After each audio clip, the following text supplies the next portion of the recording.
ओम शांति। आज हम जानेंगे समय के बारे में। जैसे कि किसी भी कार्य को करने के लिए समय का ज्ञान होना बहुत ही आवश्यक है। जैसे किसी को अगर कोई बीज बोना है तो उस बीज को बोने का एक उत्तम समय होता है।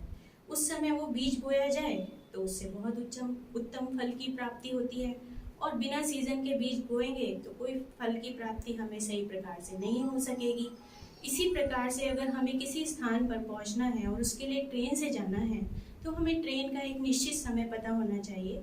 उस समय से हम पहले स्टेशन पहुंचकर ही अपनी ट्रेन को पकड़ सकेंगे और यथा स्थान पर यथा समय पहुंच सकेंगे।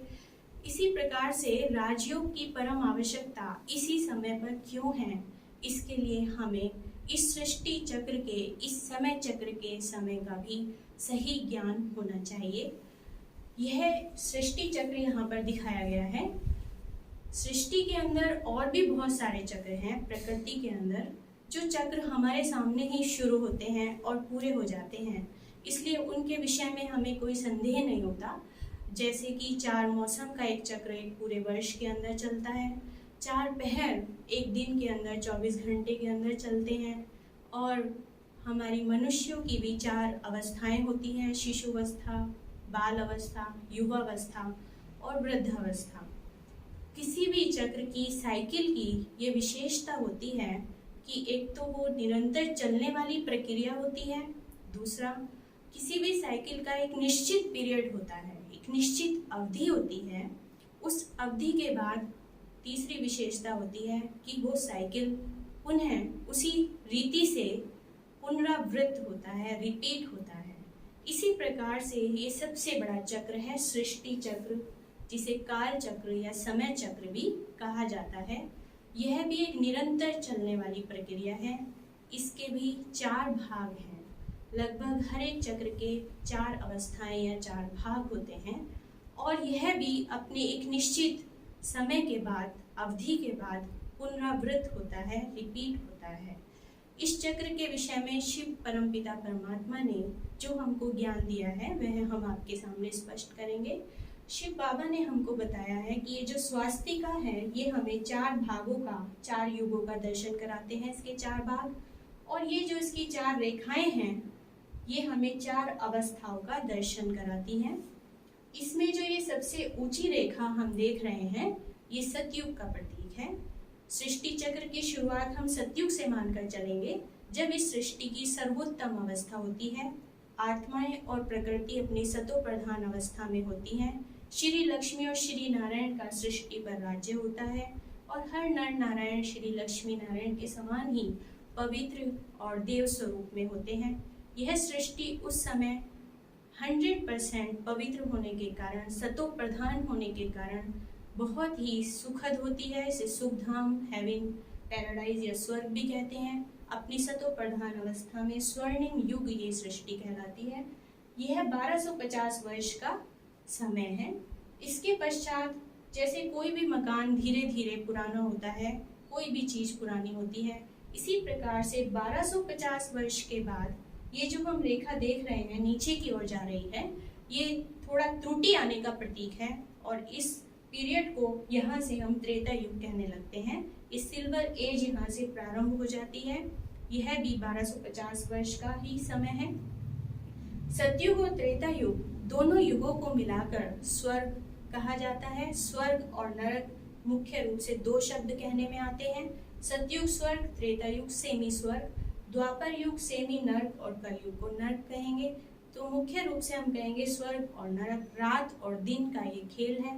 हार और जीत का खेल भी इसको कहा जाता है, क्योंकि सतयुग और त्रेता में हमें आत्मा की स्मृति रहती है कि हम आत्मा हैं और हमने शरीर धारण किया है। आत्मा स्वयं अपना समय पर शरीर छोड़ती है और दूसरा धारण करती है, परंतु परमात्मा की स्मृति हमको यहाँ नहीं रहती है। परंतु जैसे ही हम द्वापर युग में प्रवेश करते हैं, विपरीत दिशा में हम चले जाते हैं, और विपरीत दिशा अर्थात विकारों की प्रवेशता आत्मा में होने लगती है। रावण राज्य में सतयुग त्रेता को राम राज्य, द्वापर कलयुग को रावण राज्य कहेंगे।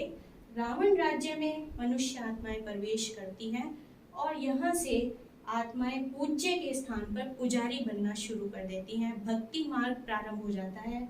साथ ही साथ और भी अन्य धर्मों का प्रादुर्भाव यहाँ से होने लगता है। द्वापर युग अर्थात द्वैत मत, एकता के संस्कार खत्म हो, दो दो मते, अनेक मते, मतभेद शुरू हो जाता है। यहाँ से थोड़ा थोड़ा पाप और दुख शुरू हो जाता है, भक्ति शुरू हो जाती है। यहाँ पर कॉपर एज इसको हम कहेंगे। और इसके बाद 1250 वर्ष के बाद ये अवस्था आयरन एज की ओर इस सृष्टि की ये अवस्था हो जाती है। और ये जो रेखा है ये ऊपर की ओर जा रही है। ये किस बात में ऊपर जा रही है? हमने यहाँ पर समझा कि पाप और दुख और भक्ति की जो यहाँ शुरुआत होती है द्वापर युग में, कलयुग में ये तीनों की अति हो जाती है। पाप की भी अति, दुख की भी अति, इसलिए भक्ति की भी अति हो जाती है। अति के बाद अंत निश्चित है। किसी भी चीज का एक समय निश्चित होता है। सतयुग अपने निश्चित समय के बाद पूरा हो जाता है, त्रेता युग भी पूरा हो जाता है, द्वापर युग भी पूरा हो जाता है, कलयुग भी अपने निश्चित समय के बाद पूरा हो जाएगा।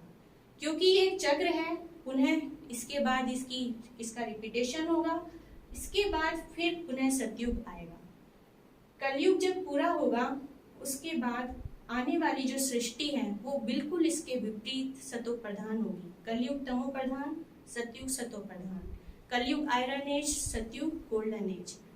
कलयुग को रात, सतयुग को सवेरा कहेंगे। तो जिस प्रकार सुबह से लेकर रात धीरे धीरे हो जाती है, सुबह दोपहर शाम रात, लेकिन रात से सवेरा करने के लिए सूर्य को उदय होना पड़ता है। जब तक सूर्य उदय ना हो, संसार की कितनी भी लाइट अपने पूरे उजाले के साथ प्रकाशित हो, परंतु वो रात को दिन नहीं कर सकती है। जिस प्रकार सूर्य के बिना रात को दिन नहीं बनाया जा सकता, इसी प्रकार से कलयुग का जो अज्ञान अंधेरा है, तमो प्रधानता है, पापाचार भ्रष्टाचार है, उसको खत्म करने के लिए, अज्ञान को दूर कर ज्ञान का प्रकाश देने के लिए ज्ञान सूर्य परमात्मा कलयुग के अंत में, सतयुग के आरंभ में आते हैं और आकर हमें ज्ञान सूर्य के रूप में जो ज्ञान प्रकाश देते हैं, उससे ये सृष्टि पुनः कलयुग से सतयुग बन जाती है। और वो समय संगम युग कहलाता है। ये संगम युग एक बहुत ही छोटा सा समय है, जैसे कि 12 बजने में लगभग केवल 5 मिनट का समय शेष रह जाता है। इतना छोटा सा ये समय है जिसके लिए शिव बाबा परमात्मा हमें ये संदेश देते हैं कि अभी नहीं तो कभी नहीं, क्योंकि इस समय परमात्मा हमें स्वयं मनुष्य से देवता बनाने के लिए हाजिर हैं, पत्थर से पारस बनाने के लिए हाजिर हैं। यही वो समय है जिसको वास्तव में सृष्टि का ब्रह्म मुहूर्त कहेंगे, जिसके लिए कहा जाता है कि जो सोवत है सो खोवत है, जो जागत है सो पावत है।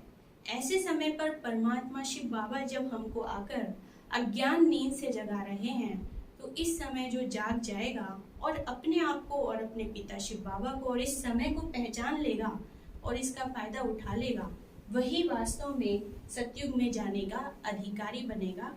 शिव बाबा इस संगम युग पर हमें यही समय की चेतावनी दे रहे हैं कि जो इस समय को पहचानेगा वही मेरे द्वारा प्राप्त गुण और शक्तियों का और आने वाली स्वर्गिक सृष्टि का वर्षा लेने का अधिकारी बनेगा। हम यही शुभ संदेश आपको देंगे कि आप भी संगम युग पर परमात्मा के वर्षे के अधिकारी बने। ओम शांति।